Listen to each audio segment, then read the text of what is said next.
Good evening and welcome.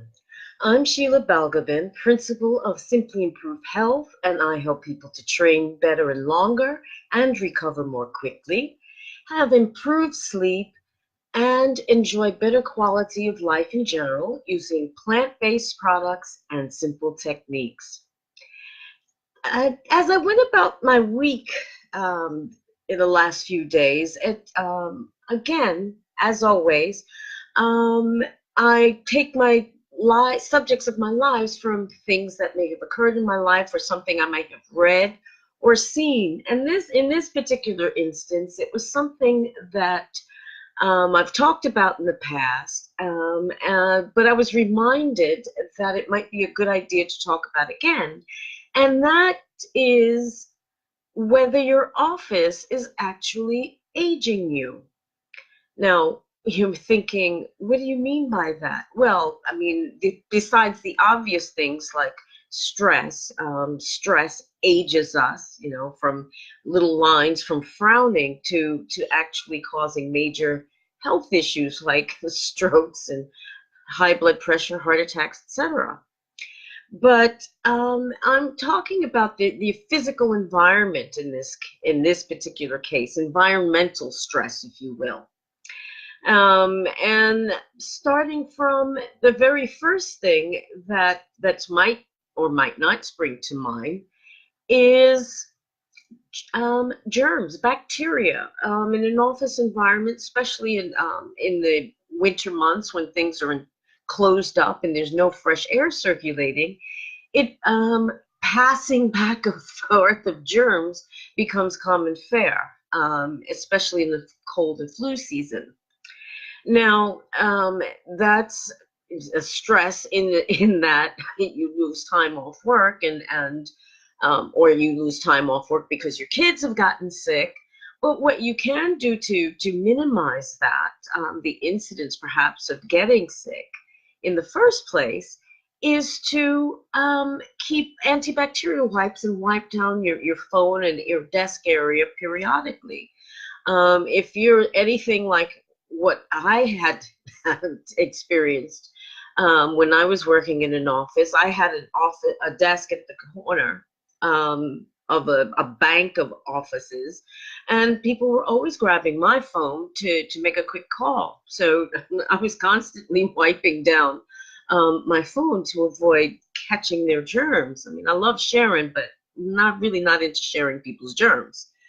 Um, Now, that corner office that you've been kind of lusting after, thinking, oh, you've really arrived, you've made it because you've got a big corner office, you might want to think again. And the reason for that is that windows, unless they're particularly treated, and perhaps in newer buildings this is the case, but windows will still emit UV light, UVA and UVB, which can damage the skin. So having that corner office with all that light flooding in, if their windows are not treated to minimize or even block completely UV light, you're going to get um, the full effect as if you were sitting out in the sun. Maybe not as quickly or as obviously as sitting in the sun and getting sunburned, but your skin is burning nevertheless. So if you do have an office or you have an office space where you're sitting near a window, um, use a bit of sun cream. Even on a cloudy day, you can get burned by the sun. UV rays penetrate through clouds very nicely. Thank you very much.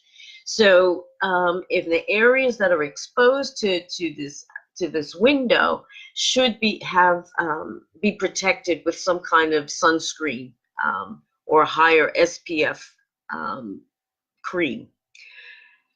Now, the other thing that may be causing you to age a bit more prematurely at work is your drinking habits. And no, I'm not talking about a liquid lunch or going out after work, though that plays into it as well.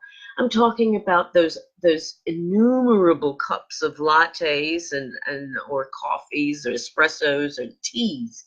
Um, they're dehydrating, number one. So and the less fluid, i.e. water, you have in your system, the more dehydrated you're going to be. So not only you're going to be running to the loo every 5 minutes because you're drinking some products that are diuretic in coffee and tea, but you're also depriving your skin of necessary moisture, which will age you.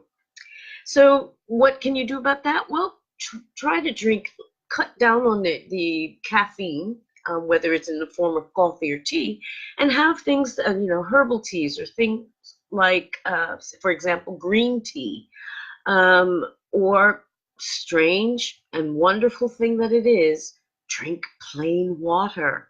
Our bodies are 97% water, and in this heat, it's absolutely vital that you replenish the liquid that you're losing from perspiration and just evaporation from off of the skin.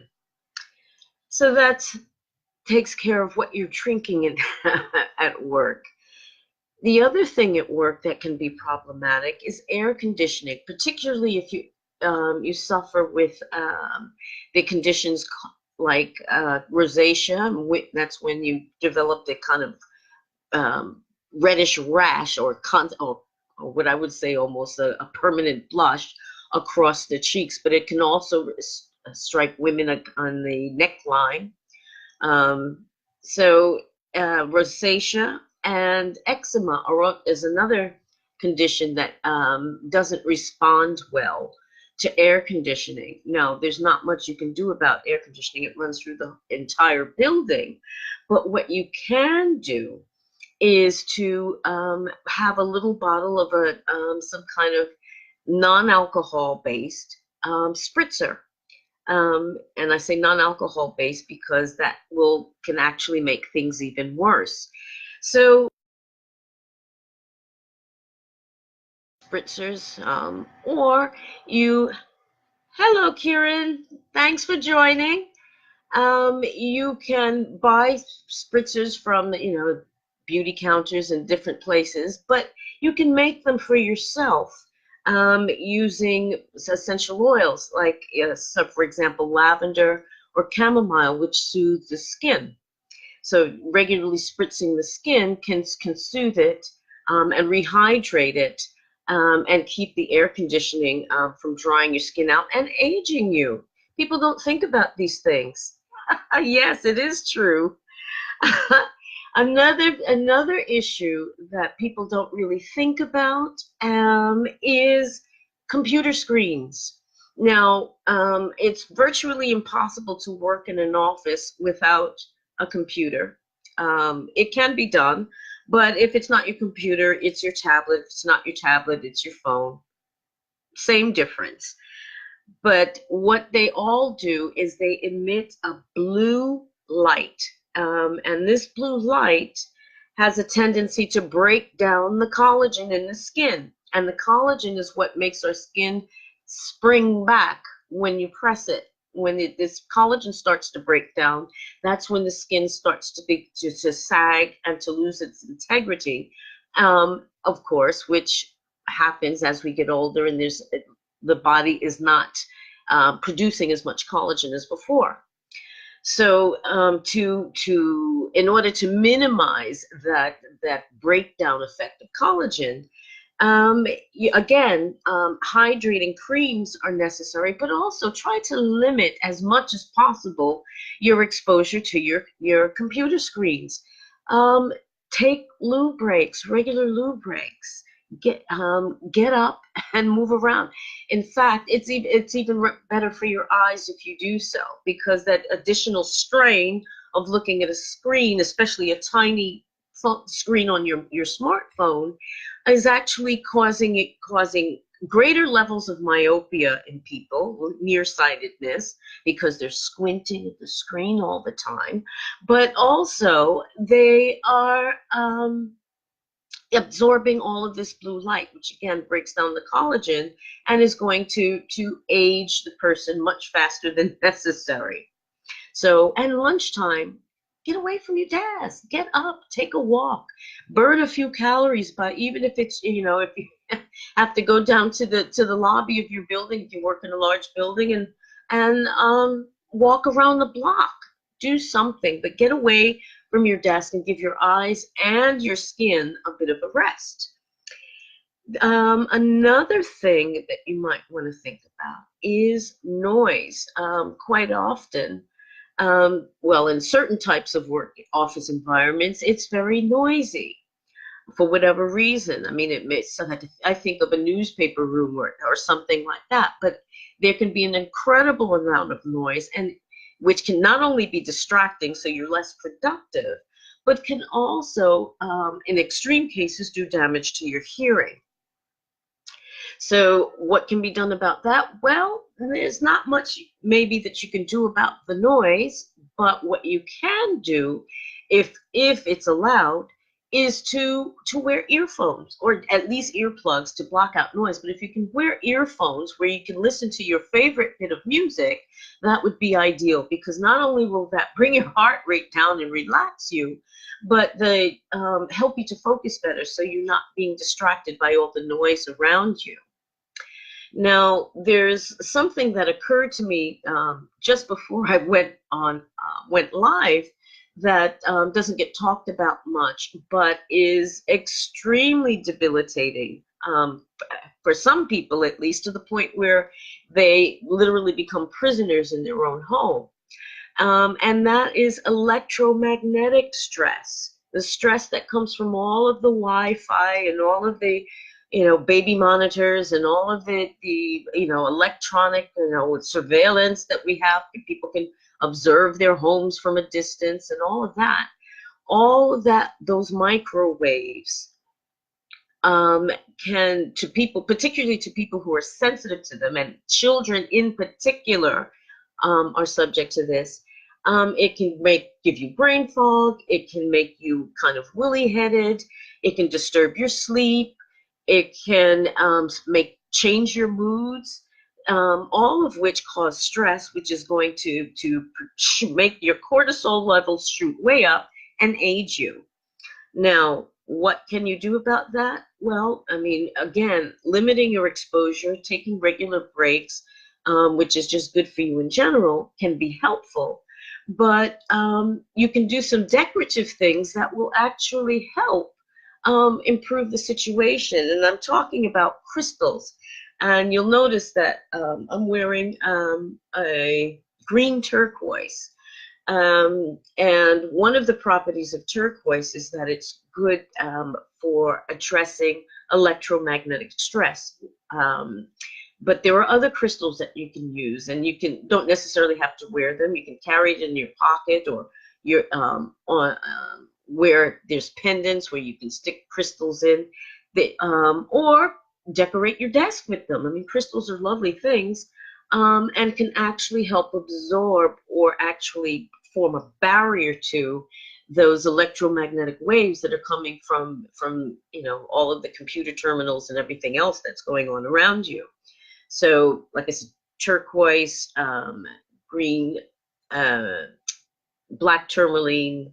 There are various crystals that you can use, and if you'd like to know more, you can certainly contact me, and I can suggest some things that may be helpful to you.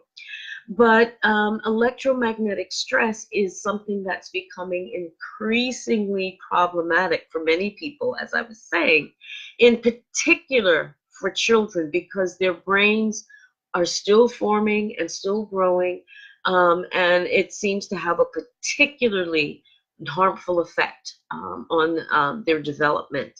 So, when you think about all of those fancy gadgets like baby monitors and whatnot, you may be doing more harm than good, not only to yourself, but to your children. So you might want to give that some serious consideration before using them. So those are my suggestions with regard to how to keep looking good in your office with a minimal of fuss and cost, and which could have long-term benefits, and not only in terms of reducing your stress in general, but actually to slow down the aging process, which may be speeded up by being in an office environment. Thanks everyone for listening. I hope you found something of use in that. And if you did, leave a comment, a thumbs up, or love hearts or something. And if you'd like to find out more about how crystals and other things can be used to help improve your environment and to reduce the environmental stress you may be suffering in an office, just drop me a line. I'm happy to answer your questions. Have a great evening and a wonderful week, and I'll see you again soon. Take care. Bye-bye.